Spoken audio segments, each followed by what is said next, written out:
that's really me. Because the photographer said, okay, loosen the fuck up. Will you do something that you really feel like right now? And I was like, ah! And he took the shot. Oh, he's like, that's great. That reminds me of Rachel on her wedding day. Like flipping off the camera. You know what I mean? Like,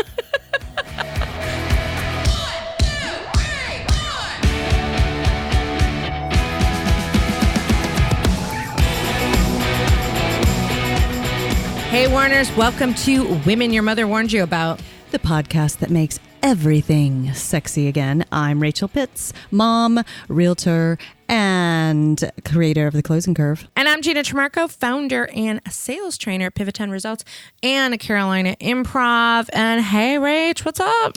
Hey. I am so excited about our Warners hearing this episode with Heather today, but I have to say, I'm disappointed that we didn't have more time and that we didn't get to pretty much all the subjects that we were going to talk about with her. She's so fascinating, and I think we could have a 3-hour show with her because there's all these things that I had planned to talk about, and we went in a totally different direction. Shocker. Well, you know what's funny is that she's like another version of us. You guys, in this episode, I'm like the least talkative because you guys are both so wide open. I just kind of had to sit back for a while because I was like, oh Lord, there's so much energy in this threesome. I just gotta back off for a minute. I would watch you, and then I was starting to watch you on video. I'm like, okay, Rachel sat back. Okay, she's gonna push out. Then I would sit back so you knew that you could go forward. And Heather has got this energy. Wind her up, let her go, which reminds me of us. So, Warners, I think you're really going to love this episode because it takes you on a ride, and there are nuggets of great information in there that I think you're going to take away, but it is a ride, so buckle up. So, a little bit about Heather Ann Havenwood. She is the founder of Like a Boss, Influencer Growth Formula. She's a top Amazon bookseller from her book, Sexy Boss, nationally syndicated radio host of the show Like a Boss, Insights and Influencers.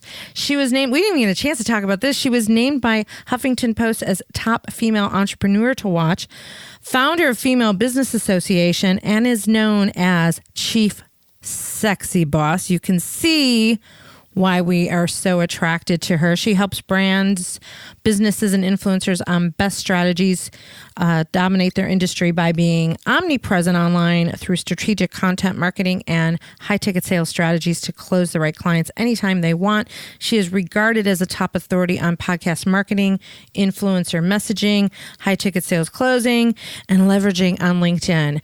And we only scratched the surface with her. So, gosh, I want more time with her. Yeah, frankly, I don't think we talked about any of that stuff, really.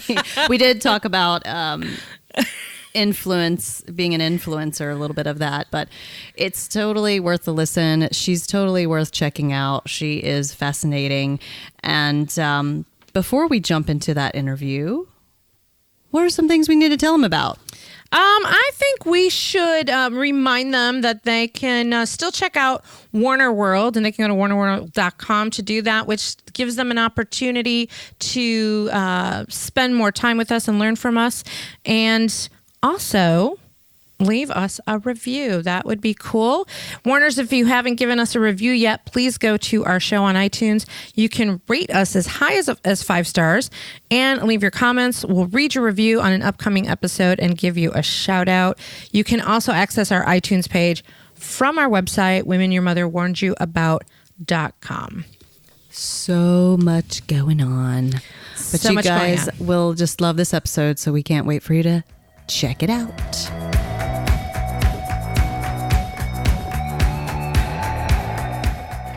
Let's just get started and welcome this amazing blonde bombshell from Texas, Heather, to the show. thank you. Thank you very much. Thank you. There's only 3. Look, I was born and raised in Texas, okay? Born and raised. So there's only 3 things my mama wanted for me. Born and raised. She was a debutante mother, just so you're clear. Blonde, bombshell, right? There's only 3 things she wanted. She wanted me to marry a very rich doctor. She wanted me to have lots of babies and always look good when I leave the house. 1 out of 3 ain't bad. Okay? 183. What are your babies' names? I don't have any kids. No, I'm kidding. She looks hot all the time. That's right. That's the only thing I got. You know what I'm saying? I got no doctor husband and I got no kids. I got my blonde bombshell. That's all I got. Yeah, but it's good. You never know. A doctor may come sweep you off your feet one day and you just can't resist. Who knows? Highly possible. I mean, he's got to be all that, though. Right. You know, it can't be just a doctor. Not just All that and a bag of chips. If you had your ideal doctor man, what would that be? What would that look like? Oh, I honestly, for any of the doctors listening, because we do have a doctor coming on as a sponsor. Not that he's available, but just in case. I don't have that was my mom, the whole doctor thing. I don't know. My ex was actually a chiropractor doctor, and he was a total douche and narcissist. So I think doctors have that narcissist, like everyone comes to me for the answer, and that's not good in a relationship. Yeah. So I'd say my mom wanted it for me, but I didn't want it. Yeah. It's also a little bit antiquated of like, you should marry the doctor or the lawyer because they make the most money and they'll take care of you. They'll take care of you. Yeah, my grandfather was a doctor. My other grandfather was a lawyer. So it's like that kind of, I grew up basically in a very social construct of your job was to reproduce. That was it. Like that was the social construct. I wasn't supposed to be an entrepreneur. In fact, true story, this is about 10 plus years ago when I started my entrepreneurial journey. I got this phone call from my uncle, which is my mom's brother, and it's one of those moments like the uncle never calls you, so you're like, someone died. You know what I mean? Or someone's in the hospital, right? It's like, oh my God, what's wrong? It's not Christmas.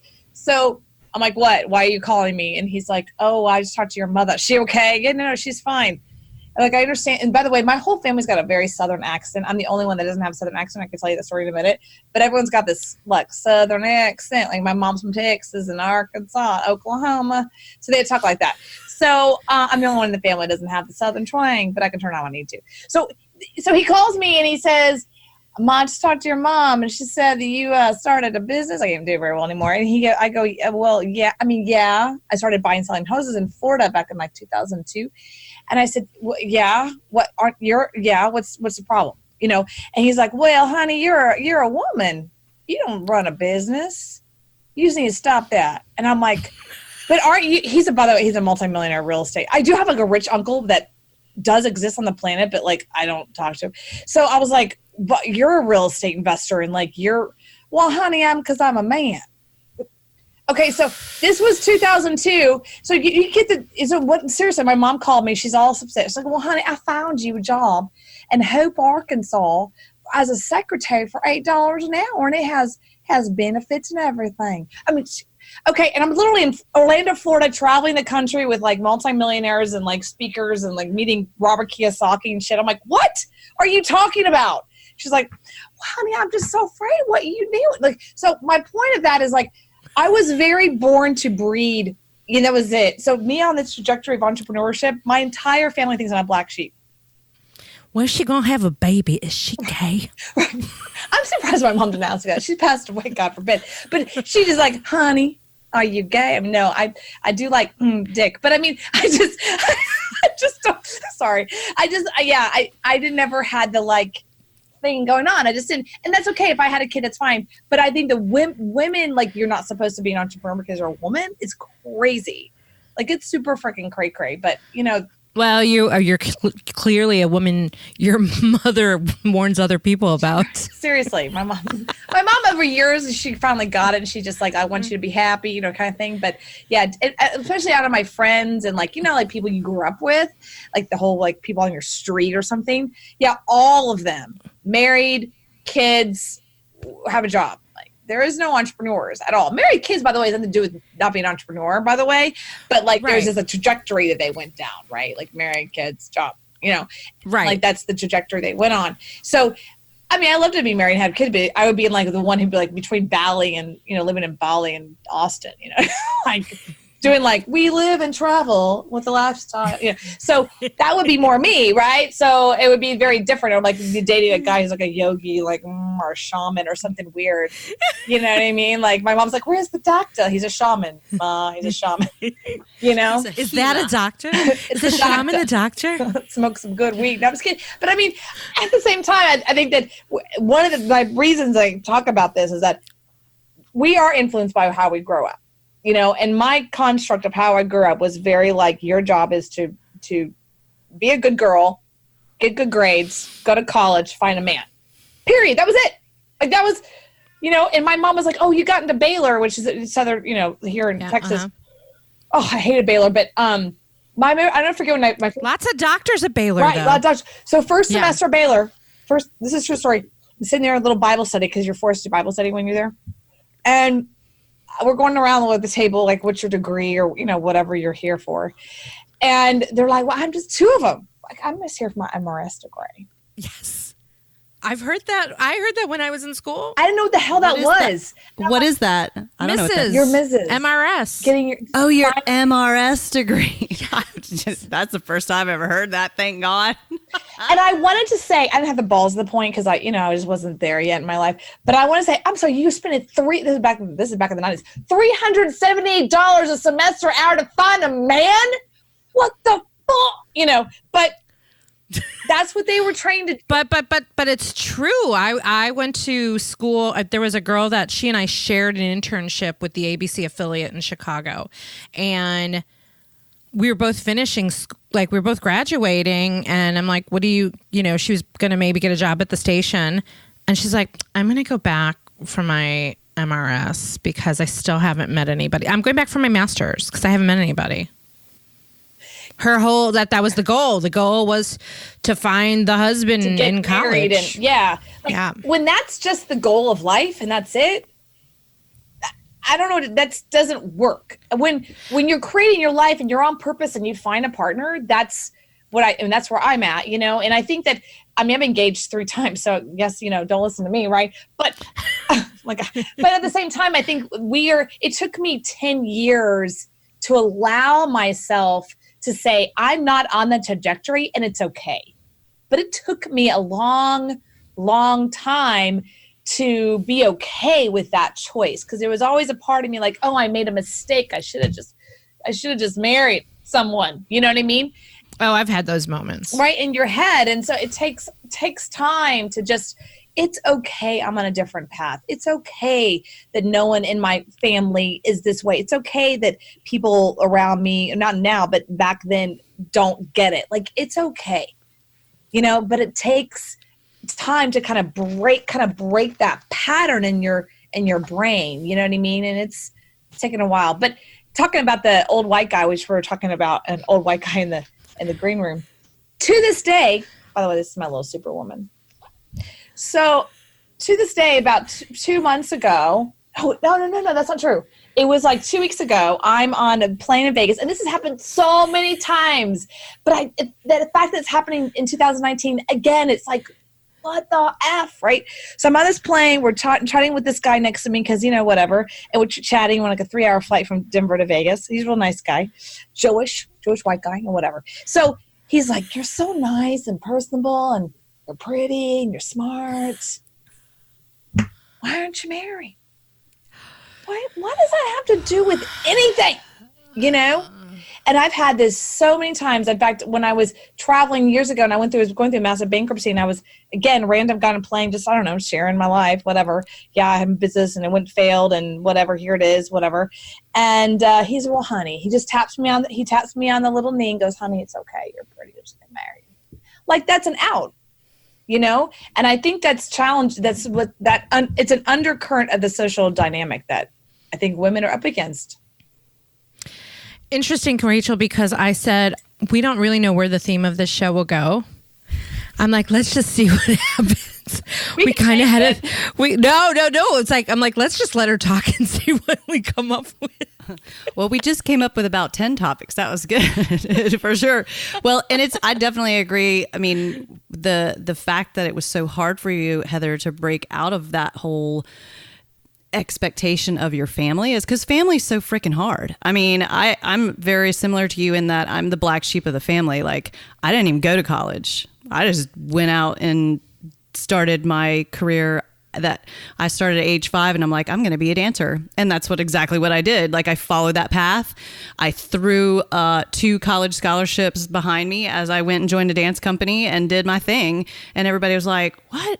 But then it developed this whole like, she's kind of too dumb for a real job thing that my family has now. Like, she's a dancer. Isn't she cute? She can't possibly know about business.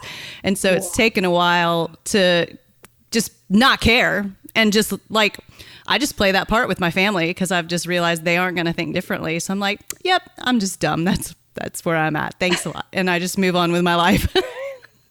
I feel a new show coming on called the Three Black Sheep. Right. Yeah, there you go. I mean, I am still the black sheep. I did go to college, but against my father's will. He was like literally saying to me, "Why do you want to go to college? You're just going to get married and have children." What? And I said, "What if my husband's a loser and I can't feed the kids?" And he said, "All right, that's a good point. Okay, you can go to college, but I don't have the money to pay for it." And at that time, we were actually he went with me to look at a school, and it was a secretarial school. So the plan was for me to go to secretarial. It kills me, the social construct, right? It's frustrating, right? So I'll share a quick story if you don't mind, about something that I went to comedy school like last year. Did you know this?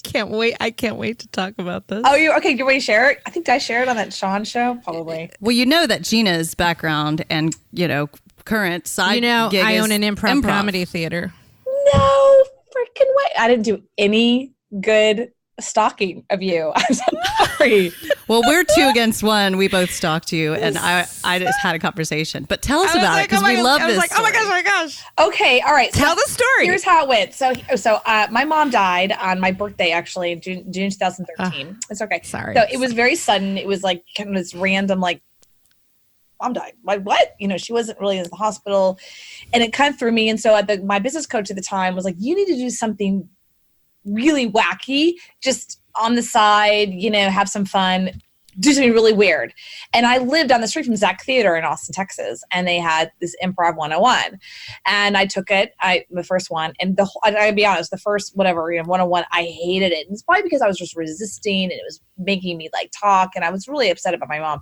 So, but screw it, I went to 102 and went back to 102, because then you had that little group of friends that all go to one, so I'm like, okay, 102. And the next thing it's a cult. Right. It's a cult. We form it that way. Yeah, so it's like 101 and then 102 and 103 and 104. Now I'm in 106 and they graduate me, and the girl who owns it, she's like, Heather, there's nothing left.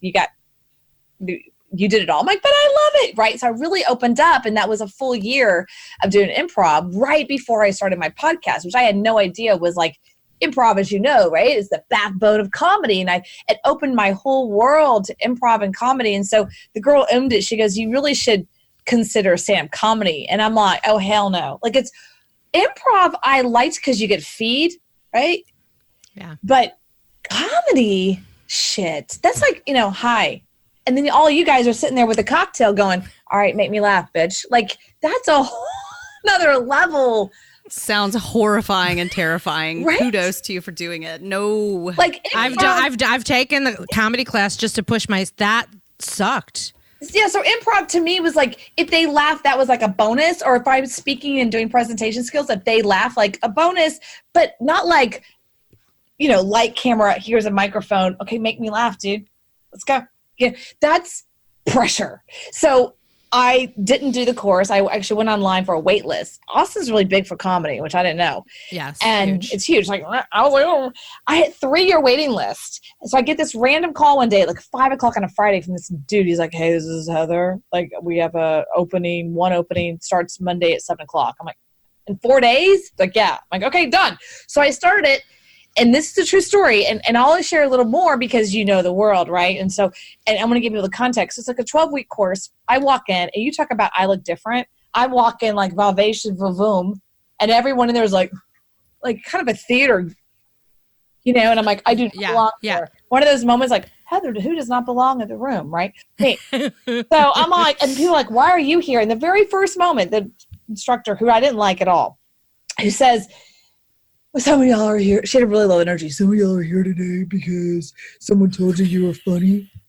And I raised my hand. I'm like, I'm actually here because I'm not funny. And it's your job to teach me how to be funny. And everyone laughed. And I'm like, okay, that wasn't a joke. That's serious. So it was in that moment. Like, we call that contrast, right, in comedy. Right. What so you just did. I did basically 12 weeks, and I couldn't stand the teacher, but luckily there was a guy who came in who did like a sub. And I just fell in love with him. He was really, really good and great instructor. So I hired him $50 for an hour for coaching. And you probably know this for sure, Gina. But what I really loved about it was he said to me, okay, so here I am the day before of graduation. Graduation, as you know, is 5 minutes. You do 5 minutes in front of a live studio audience. And I posted on Facebook that I'm doing this. I figured no one's going to show up. No. I had like 20 of my friends on the front fucking row. They took up the whole front row. And I was like, oh, please, can y'all step back a little bit so I can see your ass, But here they are, front row. And so I called this guy and I said, oh my God, what's my thing? That in comedy. Your shtick. Your shtick. What the hell's my shtick? And he said the most brilliant thing that I've used now in all my marketing. He said, what's funny about comedy is you double down on who you are. Like you take the thing and you triple down on it, right? So Chris Farley's the fat, crazy guy. And, Amy Schumer at the time was like fat, single slut and, like that whole thing, right? Ellen's like just gay. And she's just gay, right? So you just like double down on that, like gay. So I said, well, I looked at him and I go, what the fuck am I? He's like, oh my God, you're like a ball-busting, blonde, big boob bitch. And I'm like, I am? He's like, yeah. But in that moment, what was so strong for me, and I think people can understand this, he gave me permission to be that. And that part of me I've been trying to put in a box for years because it didn't fit in corporate America. It didn't fit in my family. It didn't fit anywhere. And so all of a sudden, here's this guy going, but that's what makes you brilliant. Like that piece, like triple down on that. So you swear to God, I'll show you the video, Gina. I show up in this pink dress and my hair is like boom, right? And close to God. Was it close to God, your hair? The higher the hair, the closer to God. Yep. And I heels and everything. And I show up and of course, it's all about the lineup. It's all about the lineup, right? Who's going to be first, second, third? So I show up, I'm sweating my ass off. I am nervous. I'm like sweating. And I show up and I said, okay, guys, and my little teammates, okay, guys, who's first? And they go, you are. I go, me? And like in that moment, I knew that freaking person who ran the show, the girl who ran the class, hated me. And she's like really short. She was like to my tits short. Like she came out to my boobs. And I walked like right up to her. I go, okay, let's get this shit straight. You don't like me. You don't like me. She's okay. She goes, oh, it's not that I don't like you. I just don't really like you. I was like, you're a bitch. So I was like, fine. So she goes up there, does her stupid thing, which was horrible. And then I go up next. And then I like set the show. But what was fascinating about that day, even though I'm sweating my balls off and like, it was funny because it gave me this massive permission, right? It gave me permission to be a blonde, big boob, no kid, not married, voom girl in Texas. Like it gave me permission. Like it's okay to be that. And that's what was so great about comedy that I use now in influence. I was just going to say, I think that's so cool. When I heard you tell that story somewhere else and I thought, wow, how amazing. What if you had found that even earlier, but you found it and you owned it and then you tripled down on it for your own business. And now it's something that you talk about in being an influencer. And I think this is a big thing in general, not just in marketing, but for women, women in business, women in sales, women in marketing, about doubling down. Rachel and I started this show based on that concept, Women Your Mother Warned You About, because we wanted to start owning who we are and not having to be apologetic about it. And so it resonated so much to hear you tell that story that I think you referred to that doubling down as one of the pillars of influence. Yep, art of influence is a pillar of influence. Double down on that piece that you probably want to cover up or whatever. Like it's that unique piece that doesn't look like everybody else. That's the piece that's going to make everything great. And it's very counterintuitive You know what I mean? Especially in the world of modeling and business. What I mean by modeling, not like famous modeling, but modeling of business structures or modeling business strategies where people say, just do this model and it works for everybody. Yeah. Like, for instance, for a long time, and I'm just now dealing with this myself. This is something I'm in the middle of still dealing with. For a long time, I wasn't on video and I didn't build my video channel. I've been around just as long as Marie Folio. But the reason I didn't get on camera is I was in my head, like, I don't look as perfect as Marie. I don't look like Marie. I don't have a studio like Marie. And I don't have her hair like Marie. Like, I was trying to be Marie. And I'm not Marie. I'm not. Right. And it took me a long time until just this year that I just now hired a YouTube coach, and I'm like doubling down on that, but giving me permission to not look at all like a lot of people, women online. You know, Allie Brown looks perfect all the time. Marie Foley looks perfect all the time. There's a lot of people out there that look perfect all the time.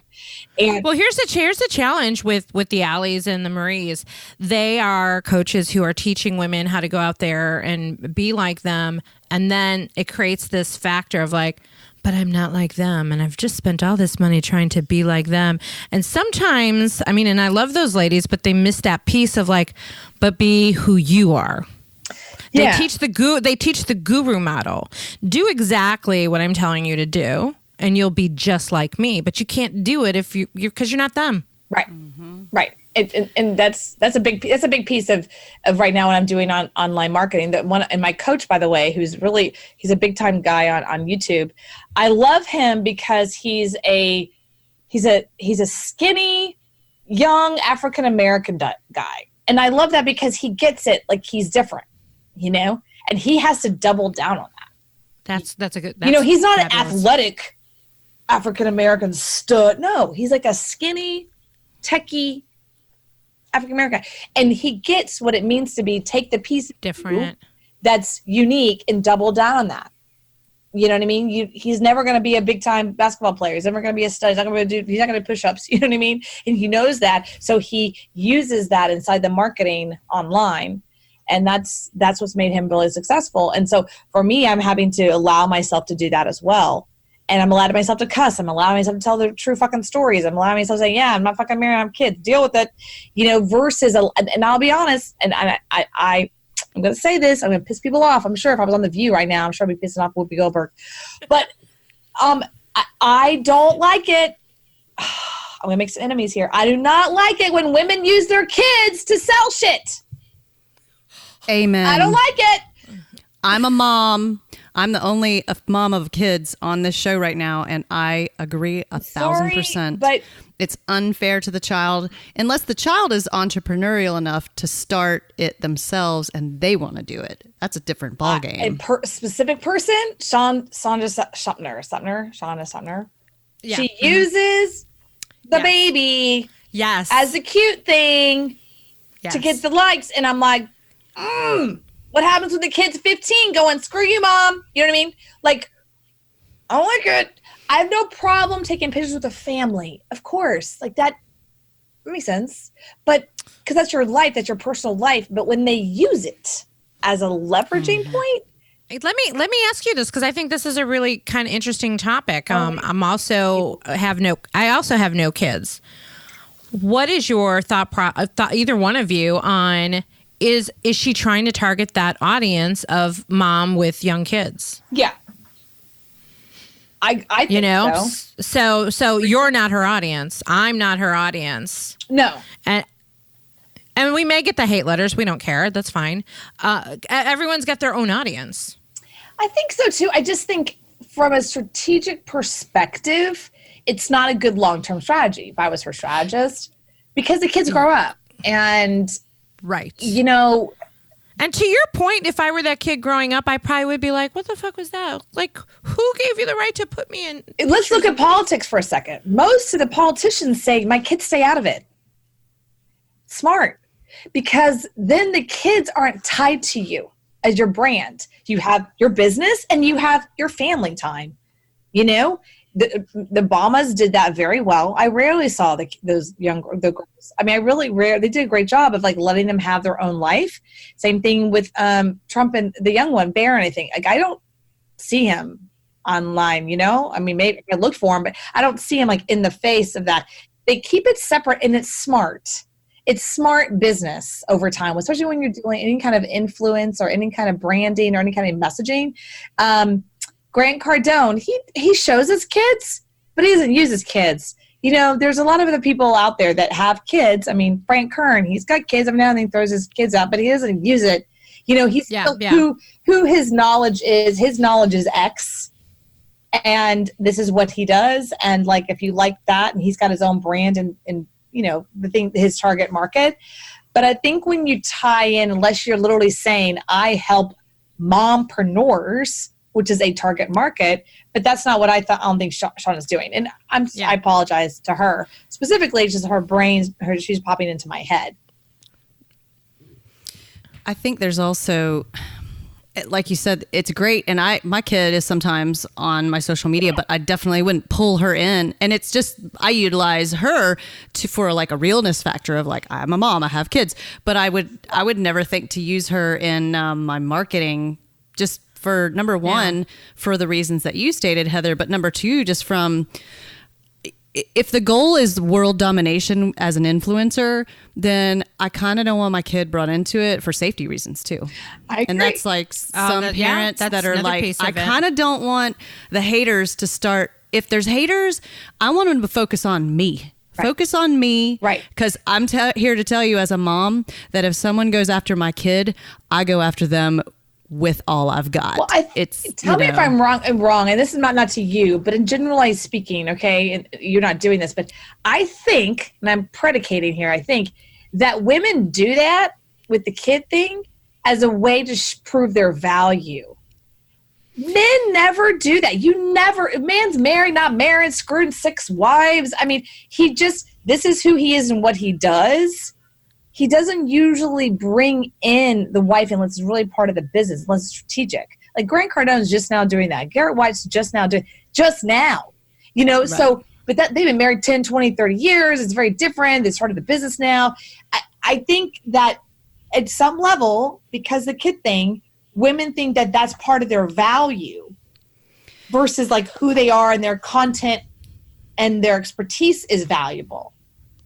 Right. And one thing that does happen, and it's a hard thing for moms when you have a child, and I'm super entrepreneurial and independent anyway, so it didn't really happen to me. But when this child comes into the world, your maternal instinct is to make this child the most important things, to care for them because they need you to care for them, right? Right.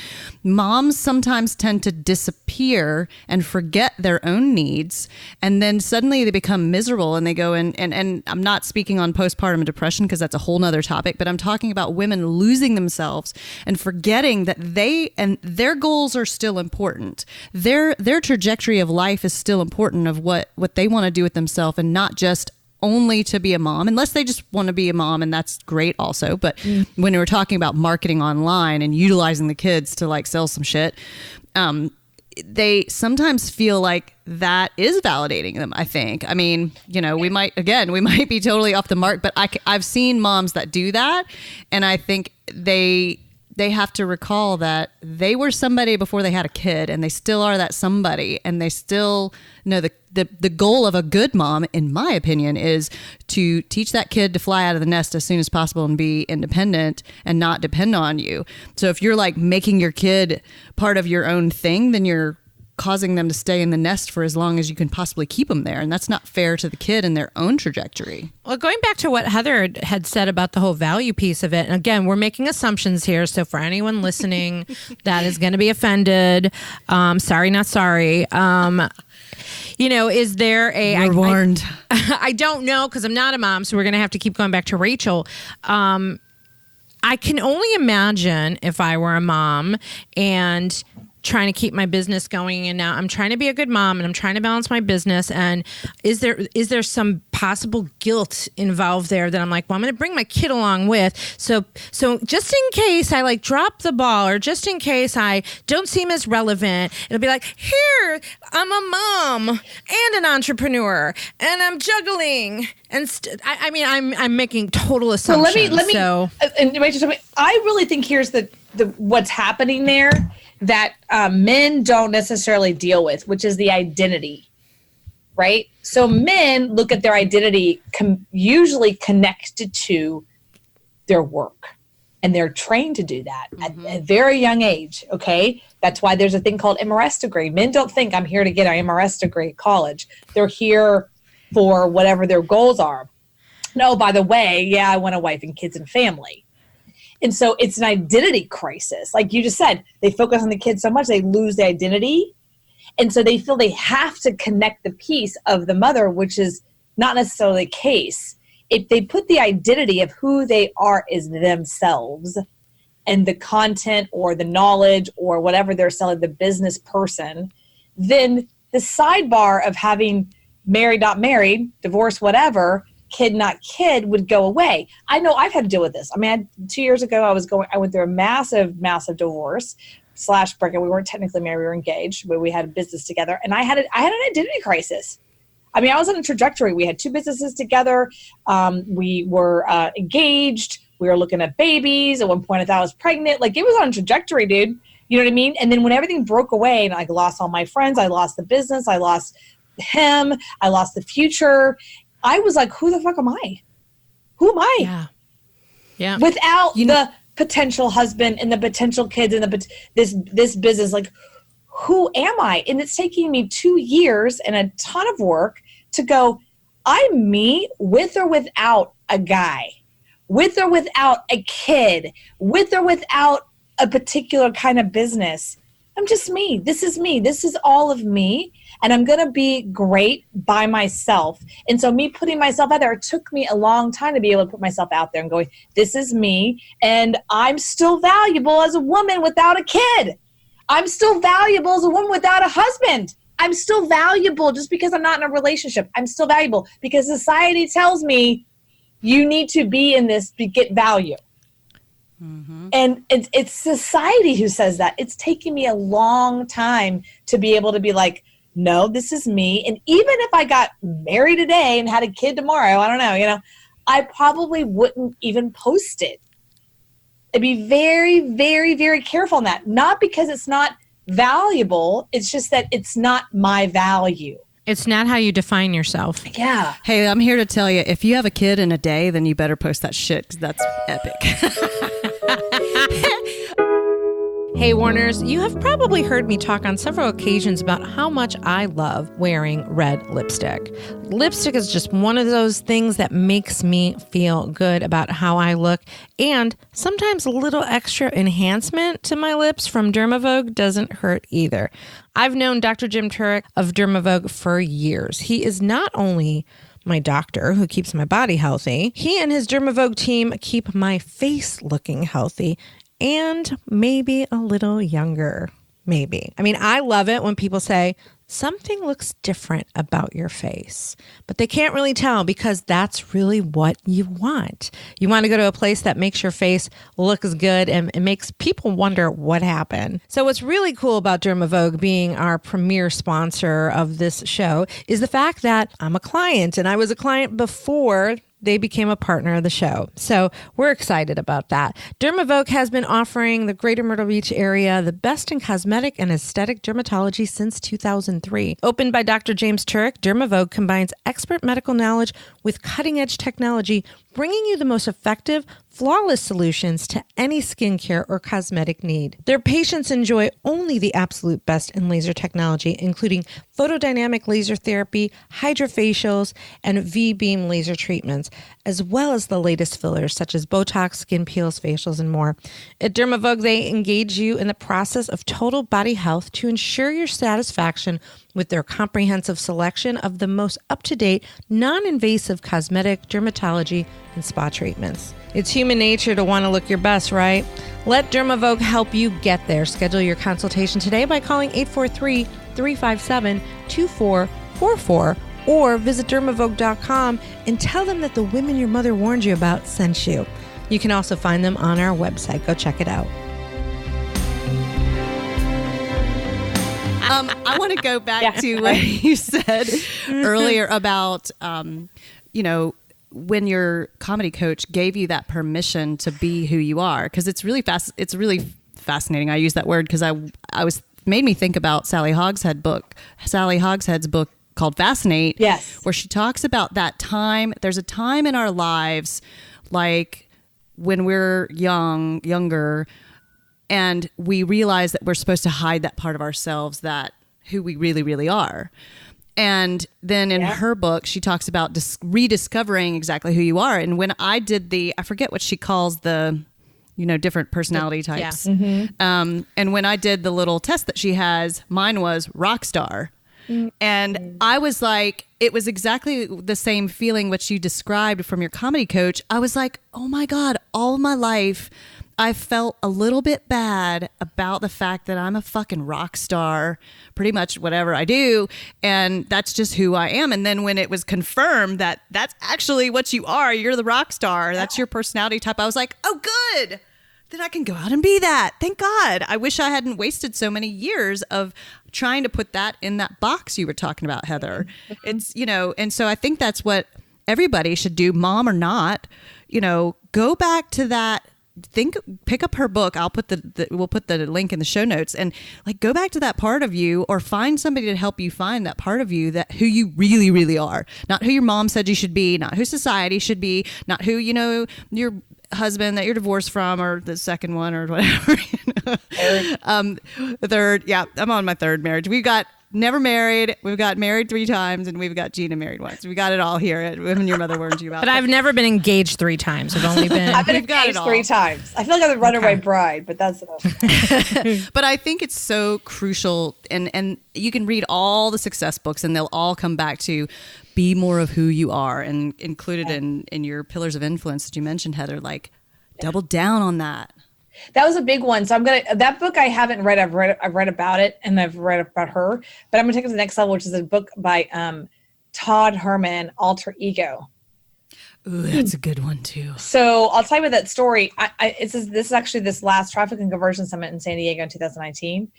And I've been around a long time. It takes a lot for me to be excited about something or someone, especially in the guru space. Mm-hmm. Like, I'm like, I don't know. I just have this like, whatever.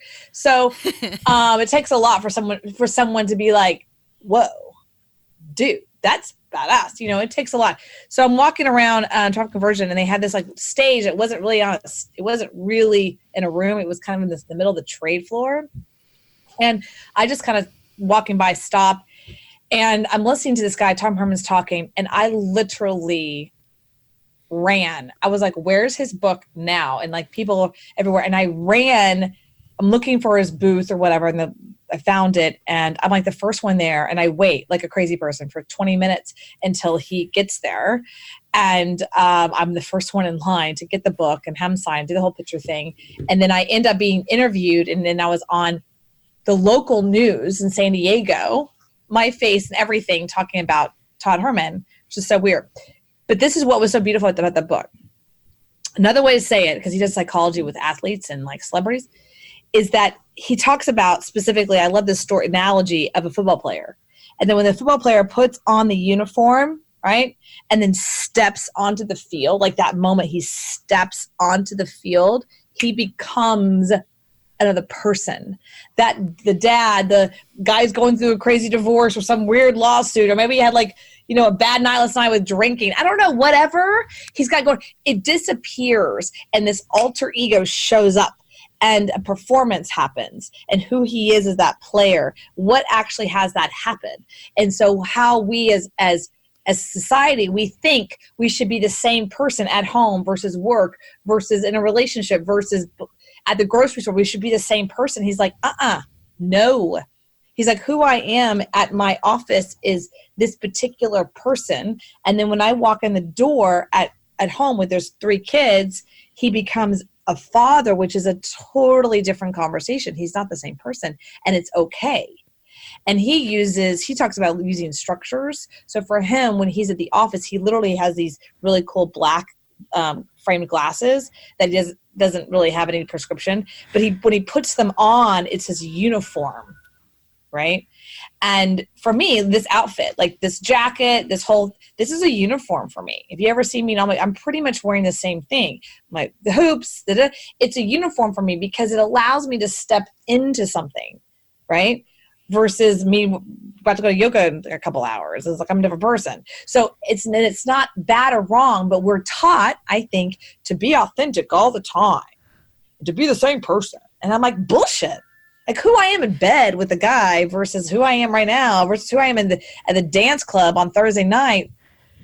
Different kind of person. Okay. I need to ask this question of her, Rachel. You know what I'm going to ask because we're almost at an hour. Oh, sorry. So no, that's okay. We're going to have to wrap up soon. But now that you're talking about this whole alter ego thing, this is something I can't speak for Rachel. I know I've struggled with and especially as a performer, right? Who I am on stage at my theater versus who I am as a speaker versus who I am as a trainer versus who I am as a podcaster versus who I am as a friend versus who I am as a wife. Like I'm still at the core the same person, Correct. But there are different ways that I want to be able to show up and not have it impact me or affect me too much, such as I just did this boudoir shoot and I have these photos, and what do you do with them? I mean, I'm not going to post all the naked, well, they're not naked, but how do you still like continue to grow in staying truly authentic in who you are and not be afraid of what's going to happen? I just did a Bridgewater shoot too. It's been about 2 months, and I posted a lot of my stuff. And that's why I asked, because you are provocative. I was like, I love her. She just shows she's who she is. I am. I had to let go of a couple things. One, the moment I started doing that, I had to realize I probably was never going to be invited to like a big corporate event. I got to let that go pretty fast. But at the same time, I always think, well, Kim Kardashian, she started with a sex tape. So, hey. Good point. Good point. Good point. Megyn Kelly's Sex got sells. some very sexy photos of her. Okay, online too, Megyn Kelly. There's I think a society thing, Madonna and Horror syndrome. Men can be sexy and vivacious and confident and charismatic, and we think it's smoking hot. It can be a George Clooney, and he can show up a shirt, and we still love him. We can think he's a businessman, but women can't do that. That's the underlying stuff. And so I think it's also, but you have to also think strategically, right? Strategically from a perspective of, is it going to move the needle for your business? There's a part of me sometimes that wants to post more of who I am. And then another part of me that's like, let's be strategic about it. So, yeah. But I do post a lot. Like if you notice a lot of I don't know if you notice this, but I have kind of a new outfit, as I call it. So it's really it's leather, and I wear leather pants with these stilettos. And now I wear that to any kind of conference I go to. I wear like my outfit. And that sounds kind of odd, but it does it because you become, it's like an outfit. Yeah. It's literally like a uniform for me. And so people position me as that way. And like, this is who you are. I have these really badass cowboy boots. I wear leather pants and the cowboy boots. And then people know, I know who you are. Yeah, they recognize that. Look. But it's literally cowboy boots and leather, like sexy leather pants. It took me years. I could have never done that 3 years ago. Are you kidding me? I would have been like prim and proper, and now I'm like, fuck it. So I have a picture out. I know I put it out there elsewhere, but it's on my birthday invitation just happened. Birthday just happened 2 weeks ago. And my birthday invitation is me in this, I think I'm in this jacket and leather pants, and I'm literally flipping off people. Yes, I saw You see that. it? Like, yes. right? And I'm thinking to myself, okay, people are going to hate me. And they loved it. They're like, and like 45 people showed my birthday, and they're like, you're amazing. But because that's really me. Because the photographer said, okay, loosen the fuck up. Will you do something that you really feel like right now? And I was like, ah! And he took the shot. Oh, he's like, that's great. That reminds me of Rachel on her wedding day. Like flipping off the camera. You know what I mean? Like, I have a picture of Rachel flipping me off on her wedding day. Oh, see, that's precious. Yep, in her wedding shot. Dress. I have the professional version of that too. It's good. That's awesome. So I hope that helped. Like, yeah, that's great, because I think that's an important thing that a lot of women are struggling with in being who they are. But again, when we think about the alter ego piece of it, it's okay to be the different parts of you at the different times. Mm-hmm. Yep. Mm-hmm. And to be able to be, for me, I'm allowing myself to be more vavoom, as I call it. That's what I call it. Vavoom in business settings. I'm allowing myself to be more vavoom and wearing kind of not provocative, but just strong outfits and not look like I just got out of a lawyer job, or something. Yeah. So I'm allowing myself to be that. And it's taken time, because when I walk into a room or something, I don't look like everybody else. I don't sound like everybody else. And the more vavoom I am, it frees me up. I kind of feel like I'm an animal out of a cage, but it also, I think it frees up other people too. I think it gives them permission to be themselves as well. That's a really good point, because you're leading. Yeah. You're actually leading people into you're inspiring people to be who they are because they see you being who you are. I've had people tell me that. Like, since meeting you, I now changed what I wear, not because I'm so fashion police. Oh, hell no. But the fact that I'm just kind of vavoom, that gives them this kind of permission to be vavoom themselves in their own way. And especially in kind of an everyday kind of environment versus like a performance, like an everyday kind of way. Just being able to be vavoom and yourself, whatever that is for you, right? Well, one of the things, this is kind of the last thing I have for you. One of the things that you also said is stop being an expert. Yeah. Being an influencer versus an expert. Could you talk about that for a little bit? Absolutely. So I kind of, started in this business back in 2001, where it was hounded that you're an expert, you're an expert, you're an expert. Read 10 books, you're an expert, and when you're an expert, people want to work with you. That's an old views thinking. It's Jim Rohn being expertise. It was kind of ingrained in the 70s and 80s and 90s.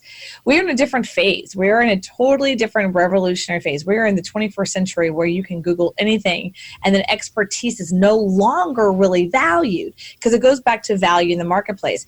Why? So before the internet, let's say the big time internet, the 90s or 80s, to get expertise information, you go to the library and do the little cards. I mean, it took something, right, to find shit. And now it's like, oh, I need a lawyer kind of contract, right? We don't need the expertise as much. Now, we need them, because don't do that, because it's stupid. Don't be your own lawyer. But it's just that our value is what the value in the marketplace has altered. Does that make sense? So, okay, let's go back to it real quick. Kim Kardashian, people oh, I can't say what the hell she done. Well, she did a sex tape, but what's the value in the marketplace that she's a multimillionaire, because we as the people, the marketplace has put value in her. Why? Well, because we see her as an influencer.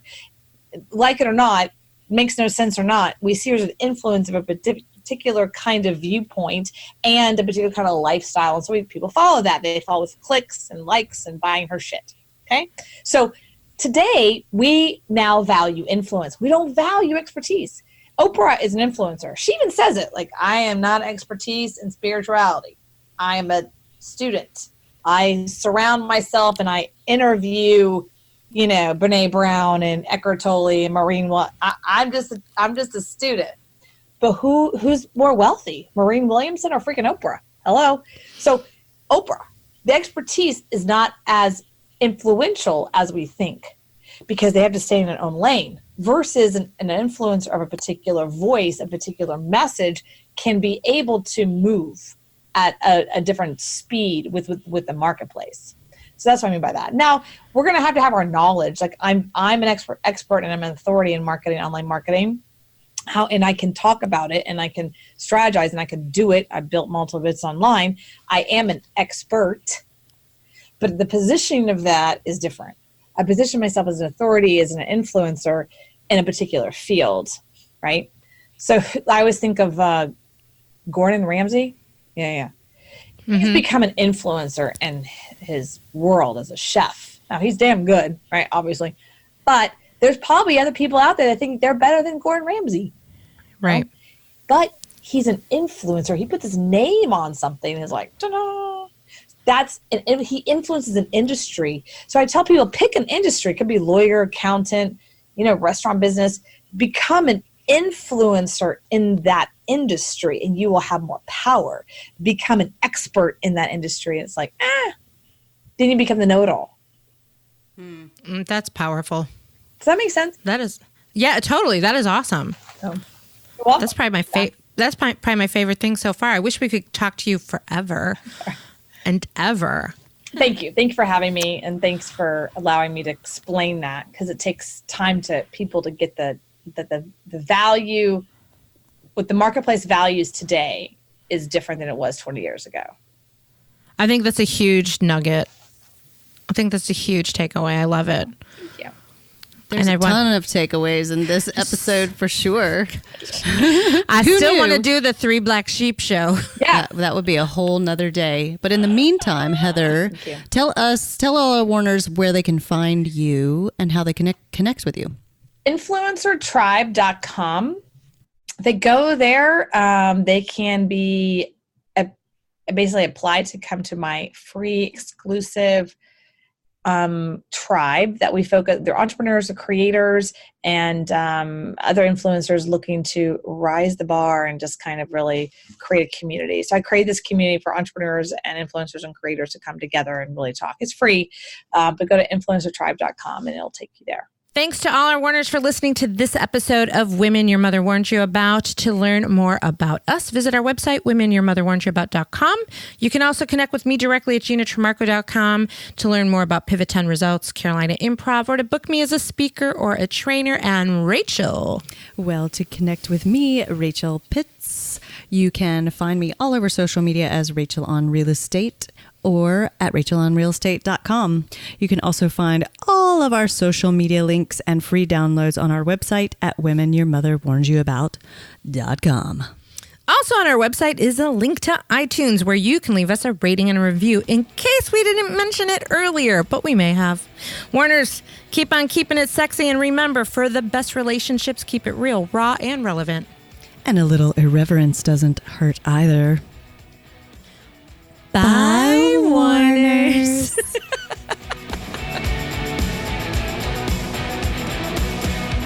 This really will get serious soon. Yeah, it doesn't have to. I don't think anybody wants it to be serious. This has been a presentation of the Sell or Die Network. For more podcasts that you can take out into the street and turn into money, visit sellerdienetwork.com.